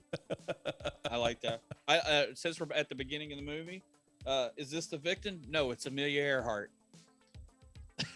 Yep, When he's that's a talking good about one. Eric on the ground, and Torres asking, "Is this the victim?" No, it's Amelia Earhart, dumbass. I like that one. Let's see. I like when not Davino, that's his character's name in Big Lebowski. Gideon is counting his money, and Eric approaches the door to the pawn shop, and he goes, "Goddamn creatures of the night, they never learn." Go ahead, Eric. I like when he's throwing the rings at him and he says, "Each one of these is a life you helped destroy." That's good. Which of you Motor City motherfuckers wants to bet me this one isn't? When they're talking about the guns being loaded Yeah. at the table. I love that Oh, one. yeah. And of course the fire is it up, that- fire it up. Yeah. Is that gasoline I smell? I like that one. They're all dead. They just don't know it yet. I like that one. Well, if we're still going to be when- in that scene, well, shit on me. When he stabs T-Bird, that one of my favorite lines ever. Victims, aren't we all? Yeah. I love that. That's a great line. So I like when Sarah is at the bar talking to the bartender, and they see Darla go upstairs with Fun Boy. The bartender is talking to Sarah, and he says, your mom, technically, she's off right now. And Sarah goes, yeah, way off. All right. So, I like when he gets in the car with who's he get in the car with? Help me out. T-Bird. T-Bird, of course. Oh yeah. He says, "I'm your passenger." Yeah. I like that. Mm-hmm. We're at Giddings. Suddenly, I heard a tapping as if someone gently rapping at my chamber door. Didn't you hear me rapping? That's the best one. That's a good one. No, I didn't hear him busting any rhymes. I've got. Go ahead, Eric. I've got another one. I like when that car chase happens right after that with T-Bird, and there's a cop drinking coffee, and he goes, "What the crap?" and he spills coffee all over himself.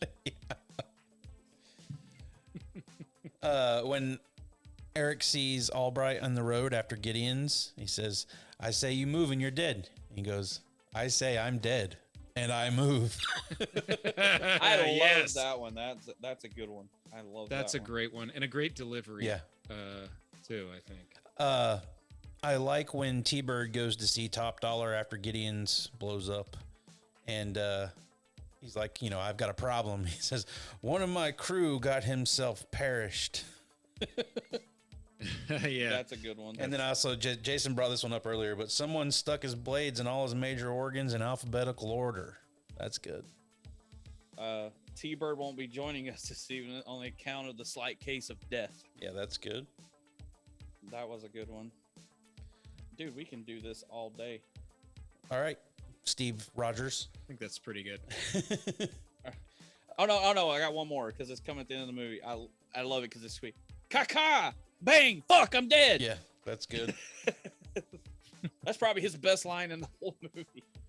It's the way he delivers it because he walks up so chill. He's like, "Little impression for you." For you. Caca! Bang! Fuck! I'm dead! Like, he yells it so loud. One of my favorites is when Darla and Funboy are getting busy and the crow lands on the windowsill and Darla sees it and she goes, "It's a big fucking bird over there." It's a squab. Yeah, squab. Let's see. We could go all day. I like when, so we're kind of close to this scene now, but when he's got T-Bird, he's got him in the car chase happens and everything, and he's taping him to the seat, and he realizes who Eric is, and there's all these flashbacks happening of the rape and everything, and you've got T-Bird sort of realizing everything, and he's quoting this book as all this stuff's going down in the original part of the movie. Do you know what book he's quoting? I don't, but I love what he says, and he kind of realizes what's going on. And he says, "Avast the devil stood and felt how awful goodness is." I really love that. He quoted that from the book Paradise Lost. Ah, okay. And fun fact for the movie, he actually bought an original copy of the book and he was quoting it even in the rape scene at the beginning of the movie. Yeah. The quotes he's doing is from Paradise Lost. And then my last one is when all that shit goes down and Skank is explaining to everybody what happened to T-Bird. And Top Dollar goes, "Maybe we should video this and play it back in slow motion." Oh, no, all right. One more, because you're talking about that scene. Mm-hmm.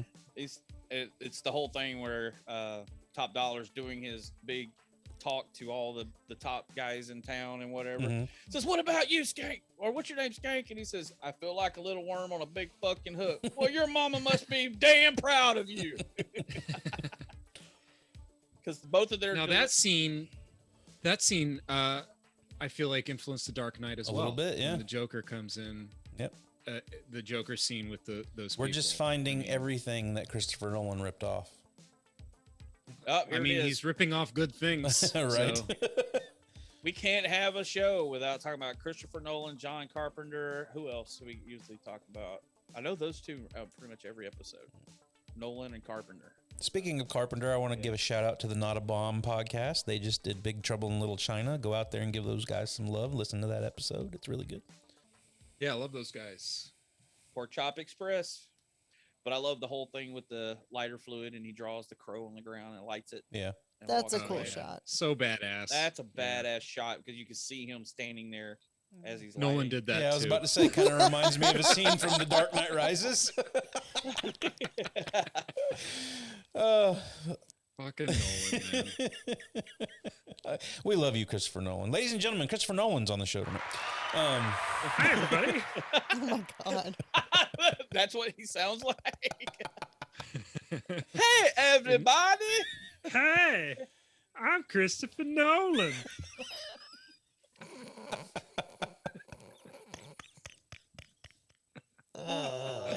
Will you watch my movie Inception?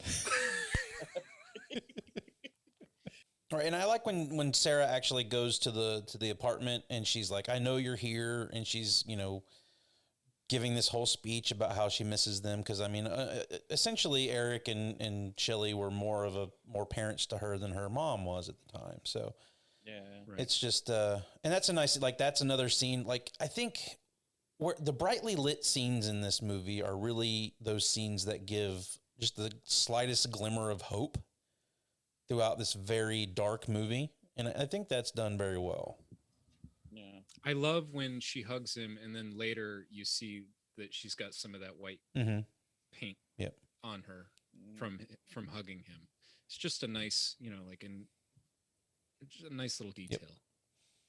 But then he decides to lay down this fucking greatest solo of the year and go I after love that. Skank. Dude, I love that. He smashes the fucking guitar, everything, dude. Yeah. I love that. So metal, bro. It's pretty obvious he's not actually playing what's going on there too. Oh, God, yeah. Not even fucking close, dude. Has to be said. They're doing some Eddie Van Halen shit. Yeah, he's like tapping at one point or something. Yeah. And he's just strumming the guitar like this. Yeah. Ain't happening. Sorry. Still a badass shot, though. When it cuts to the, they actually show the name of the building that the trash. Yeah. When they flash back to that, and you've got Thrill Kill or My Life with Thrill Kill Cult playing over all of the stuff in the club, and you're seeing the gun. Like, it seemed a little gratuitous to have all this money and guns out on this big long table. Like, it hit me at that point in this movie. I was like, they do this with all these gangsters in movies, but really, like, nobody would have all this money sitting out and guns on top of it. Like, I don't know. Something about it this time made me realize, like, oh, this is definitely some shit they do for the movies, because I don't think anybody would have this much money and guns just sitting out on a table. Maybe in Scarface. Maybe. Yeah, I mean, it depends on the scenario, I guess. Although I've heard stories about, like, some of these big, like big nightclubs and stuff that are cash only and stuff, that just ending up with loads of cash at the end of the night. And it was the mid-90s, man. Not everybody was walking around with a debit card. Right. So maybe that's the pull from the door, man. They're counting out the band's That's money. That's just covers and drinks for the night. They brought in Look 20 at it. grand to get the band's cover is like $100, because me and Josh know all about that too. But you think, get a bar tab. of the tragic passing of Brandon Lee in shooting this movie, you'd think this scene would be the scene where something accidentally happened, because they're firing so many guns at him at this point. Oh yeah. I like that even in the end, Skank is trying to get his way out of all of this, though. When Eric finally gets hold of him, Skank's dead. Skank's over there. He's dead. Yeah. That's a pretty clever idea. I wanted to bring this Worth a up too. shot. Like, Skank seems like this little meek guy who couldn't handle himself under, like, I never understood why he was part of this whole gang that did all this shit, because he seemed like he couldn't get along on his own at all. Like, even once they're all gone, like he's just like frail. But like when Eric takes T-Bird in the car and he's chasing after him in the Yugo. Yeah. And that guy hits him with the car. Like, I would have thought there's no way, but like he gives that guy a couple of good wallops and steals his car. Like that's probably the most unbelievable part of this movie to me is that Skank could have beat that guy's ass. Well, he punched him and then he kneed him in the nuts. Of course, you hit any guy in the nuts. Don't care if they're 5 foot or 7 foot tall, dude. You're going down, dude. He's just smart. But I mean, he is the guy that smart. Yeah, Skank is smart. He's smart. He's smart. He's a guy, That's the take of the night right there. Skank is smart. His forte of the group is smokes and road beers. That's what he does. Yep. That's his. Yeah, he's just like a sidekick for T-Bird. Yeah. I don't think he can. He really is a little worm on a big fucking hook. I wrote this question here because of this whole scene right here.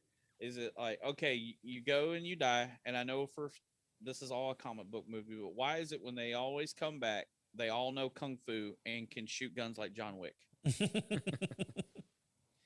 Well, he's got a healing factor. I guess he gets some sort of like X-Men mutant factor as well, and he's just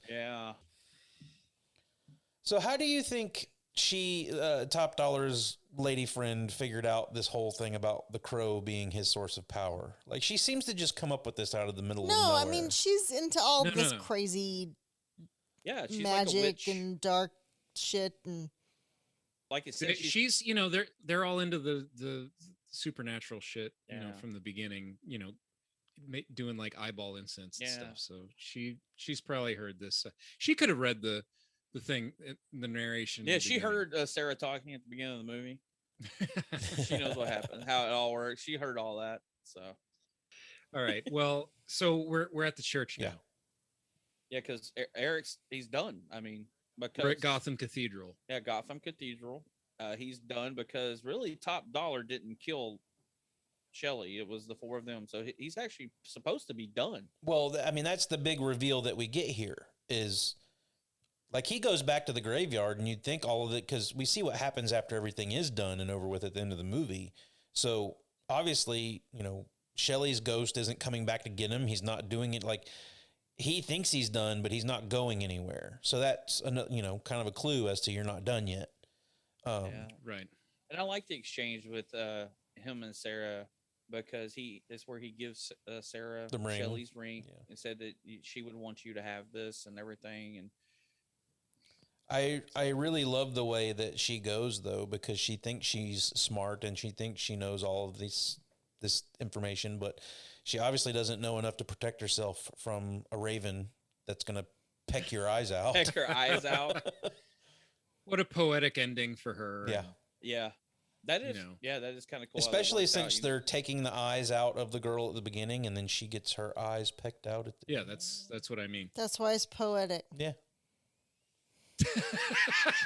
It's Jenny. Poetic justice, you stupid fuck. It's poetic.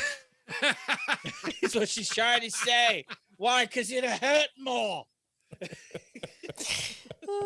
Jenny, since Jenny's become Alan Rickman over there. What did this ending remind you of on the roof? What? Since you're the big Disney fan. On the roof? Yeah, when they're fighting on the roof. Did you watch this movie? She doesn't know what Disney movie you're talking about. Beauty and the Beast. Fight on the roof. I mean, okay. Oh. There's a fight. In the rain. Yeah. I did not make that connection. Our hero gets stabbed. A guy falls off to his death, the villain. I don't know. It is a tale as old as time.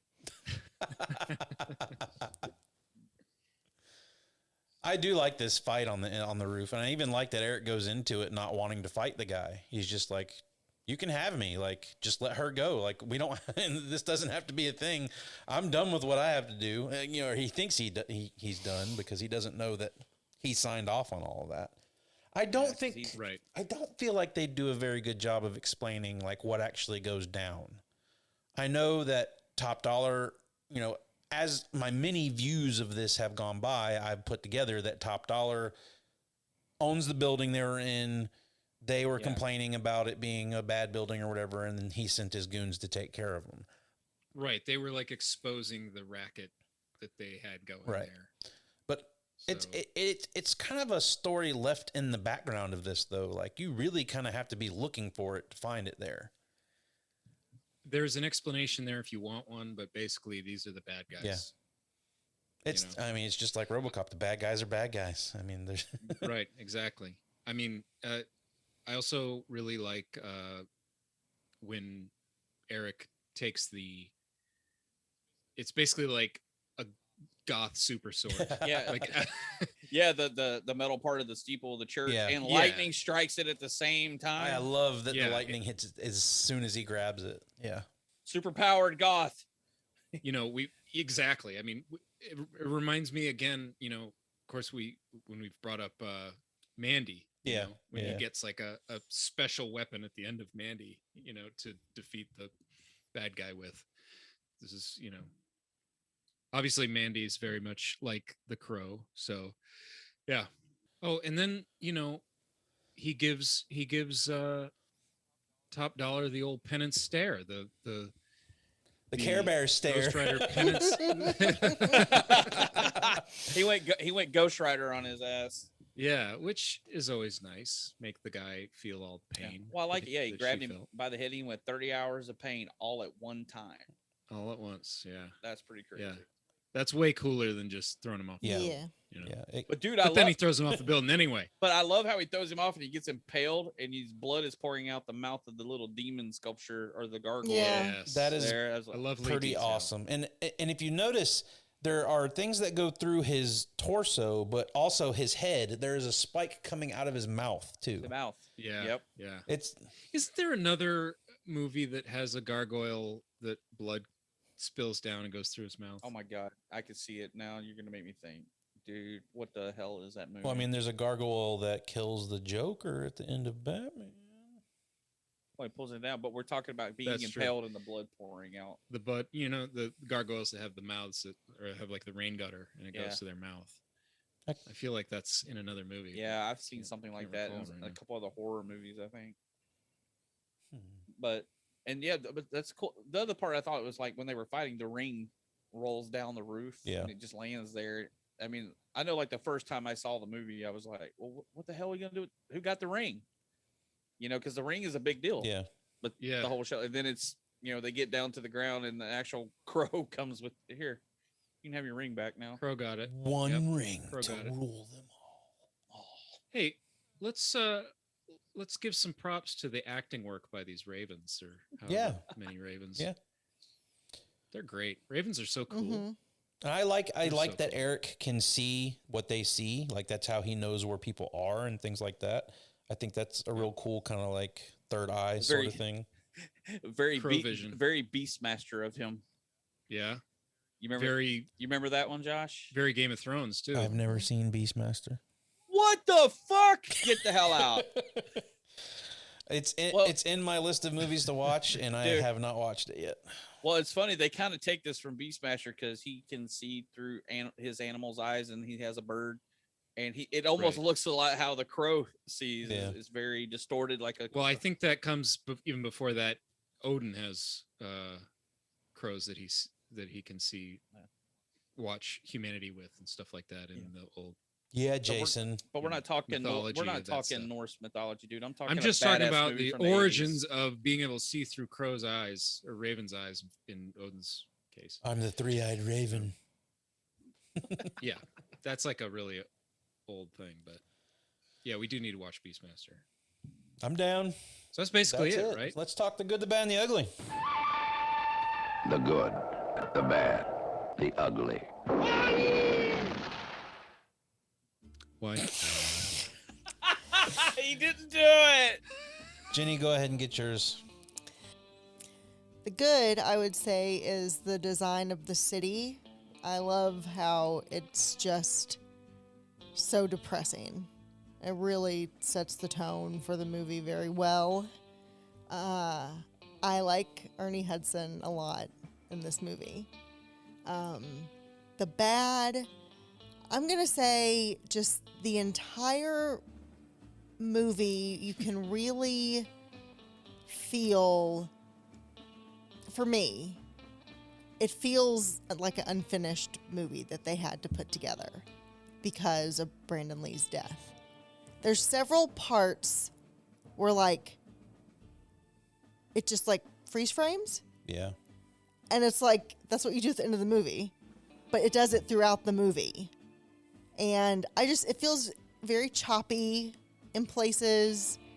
And I just think overall suffers from his untimely death. I can see that for sure. Yep. And Ugly, I don't like the dude's laugh. I don't like it. Which one? Eric's. I don't like Eric's laugh. Oh. Toying with them and all that, that's fine. But the laugh was just grating for me. It really bothered me. Okay, so whose laugh did you hate worse, his or Cox's laugh from RoboCop? I hate Cox's worse. Yeah, me too. Good night, sweet prince. So bad. Eric, you want to go next? Okay. My good is basically the style of the movie. That would include design and music. Just the style is so iconic, and a big reason why I think it would be difficult to remake this movie in a different era. It's just so of the time it was in. It's just so iconic for that time period. Bad is Skank's overacting. It's just brutal. It's just there's going to 11. He's on like 35. He needs to tone it way down. And then Ugly is the way Skank opens the bag of chips, where it has a slit going right down the hole vertically. I noticed that too. Good God! And he's just shoving them in his mouth. Worst. Yeah, he's dropping them everywhere. Such a skank. Oh, yeah. Jason, you want to go next, or you want me to do it? I'll go. Go for Doesn't it. matter. My good. It's a great movie. It's like I said at the beginning. It's definitely a top 10 movie watch for me. I love Brandon Lee's performance to this whole movie. I really wish he was still alive because I would have really loved the scene where he could have gone with his career. I love the tone. I love the soundtrack, minus The Cure. Sorry, Kate. But I don't know. Like I said, and everybody, you were talking about me being all Mr. Romantical and stuff like that. Dude, this movie is definitely to me. You watch with somebody that you care about, because I love the little lines and the showing how far you would go to right that wrong, and for the love you have for somebody, and that love doesn't end in death. Maybe there's another plane we go to, and that carries forward. So that's my good. Bad. Some of the special effects don't carry over, like the whole hand shot. Yeah, that's pretty bad. Even some of the rooftop imposed stuff is kind of not that good. Some of the jumping, when he jumps down, it's not that great, but it still doesn't take away from the movie for me. I'm just nitpicking. And the Ugly is Brandon Lee died making this movie, and that sucks so bad. Mm-hmm. So that's the only ugly part. It's just the fact that he died. But I'm glad that he left us this movie to always remember him and how great this movie was. That's right. That and the bag of chips thing, both very ugly. All that and a bag of chips. Well, the good for me is the shot of the shotgun blowing the rings out as they're blowing up Gideon's pawn shop. Oh, yeah. Love it. I love that you can see the rings as they come out. I love all of that. I will agree with Jason. Some of the effects in this are not very good, so that would be where I kind of fall into the bad. I would also place the fact that we lost Brandon Lee while he made this movie as a bad thing. That is bad. Yeah. I definitely would have liked to have seen where he could have gone. The Ugly is Skank falling out of the window. Has some definite Dick Jones. I like that shot. Has some definite Dick Jones falling out of the window in RoboCop sort of. Why is it so hard to film somebody Dude, falling out of a window? Hey, it's even bad, not that one, but even when Eric gets thrown out of the window and you see when they show that going true, back, yeah. that one looks kind of bad. They too. should have took notes from Die Hard and just actually dropped an actor. It could have worked. Yeah. Makes sense to me. All right. Well, that's going to do it for our conversation about The Crow. Happy to be in the 90s. Are you guys excited to talk about some 90s movies now? Yes. Let's move forward a little bit. But we still got a lot of 80s movies we're going to talk about. Oh, there's going to be let's do more some 80s movies, 90s. We're even going to get into the 2000s at some point. But we're Whoa. Right one now, decade at a time, bro. Right now, we're going into the 90s. We're going to go back to the 80s at some point. But there's quite a few 90s movies that sort of shaped who I am as a movie lover. I'm sure all of us have movies from the 90s that did the same. So next week, we're going to come back and talk to you guys about Point Break. Oh, yeah. The I have not watched Point Break in so long. I'm really excited. We're talking about the remake, right? We're doing the remake, right? Yeah. That's what I thought. Yeah. No. Blasphemy. I have never seen the remake and don't plan to ever see the remake, to be honest. But And I'm just going to go ahead and put that up there. On the recast, you cannot recast that movie. Sorry. What about Brandon Lee in Keanu's place? Hey, hey, that could have worked too. I am an FBI agent. I'm excited to talk about the fact that, Point Break was a big deal because Patrick Swayze played a bad guy. Mm-hmm. So it's one of those movies that has this like thing that comes along with it as far as like something with the actor. Again, like with this one, Brandon Lee died, and this one, you made Patrick Swayze a bad guy. This is forbidden. It's a little not really as big of a deal as someone dying while making your movie, but either way. So it's going to be fun to talk about Point Break. It's one of those movies that I watch like a couple of times a year almost. I just think it's so fun. And I love it. I'm excited to talk about it. So next week we'll be back with Point Break as we continue our 90s in June. Until next week, be kind. Rewind! Thanks, everyone.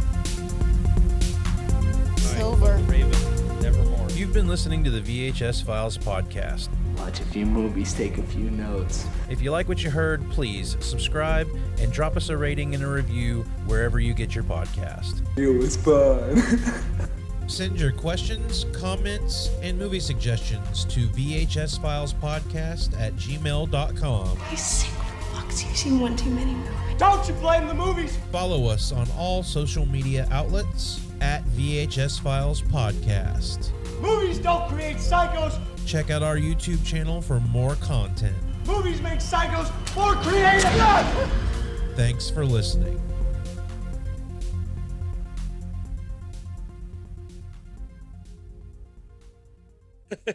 Don't point at me when I'm talking.